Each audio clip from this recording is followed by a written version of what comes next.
ജനുവരി മാസം അവസാനം തിയേറ്ററുകളിലേക്ക് എത്തിയ മലയാളം സിനിമകളിലെ ഏറ്റവും നല്ല അഭിപ്രായങ്ങൾ ലഭ്യമായ സിനിമയാണല്ലോ ബേസിൽ ജോസഫ് നായകനെത്തിയ പൊന്മാൻ. സിനിമ ആദ്യ വീക്കെൻഡിലെ 4ാമത്തെ ദിവസത്തിലേക്ക് എത്തപ്പെട്ടിരിക്കുകയാണ്.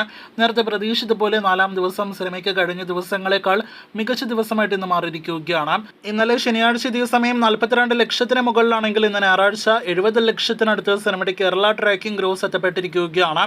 അപ്പോൾ ഇന്നലെ 1 കോടി കേരളത്തിൽ ഗ്രോസ് ഉണ്ടായിരുന്ന സിനിമയ്ക്ക് ഇന്ന് കേരളത്തിൽ 1,50 ലക്ഷത്തിന് മുകളിൽ കേരള ഗ്രോസ് ആണ് പ്രതീക്ഷിക്കുന്നത്. അങ്ങനെ വെറും 4 ദിവസങ്ങൾ കൊണ്ട് ബേസിൽ ജോസഫ്, സച്ചിൻ ഗോപു, ലിജോമോൾ തുടങ്ങിയവർ അഭിനയിച്ച സിനിമ കേരളത്തിൽ മാത്രം 4 കോടിയിലേറെ കളക്ഷൻ പിന്നിടുകയാണ്. 4 കോടി 50 ലക്ഷം റേഞ്ചിലാണ് ആദ്യ 4 ദിവസത്തെ കേരള ഗ്രോസ് ആയിട്ട് പ്രതീക്ഷിക്കുന്നത്. ഇനി വേൾഡ് വൈഡ് എസ്റ്റിമേറ്റിലേക്ക് വരികയാണെങ്കിൽ 6-8 കോടി റേഞ്ചിലാണ് ഗ്ലോബൽ ബോക്സ് ഓഫീസ് കളക്ഷനായിട്ട് ആദ്യ വീക്കെൻഡിൽ സിനിമയ്ക്ക് പ്രതീക്ഷിക്കുന്നത്. നാളെ സിനിമയുടെ അടുത്ത യഥാർത്ഥ കളക്ഷൻ വേൾഡ് വൈഡ് കളക്ഷൻ പുറത്തുവരുമെന്ന് പ്രതീക്ഷിക്കുന്നു. കാത്തിരിക്കൂ പൊന്മാന്റെ കൂടുതൽ കളക്ഷൻ അപ്ഡേറ്റുകൾക്ക്.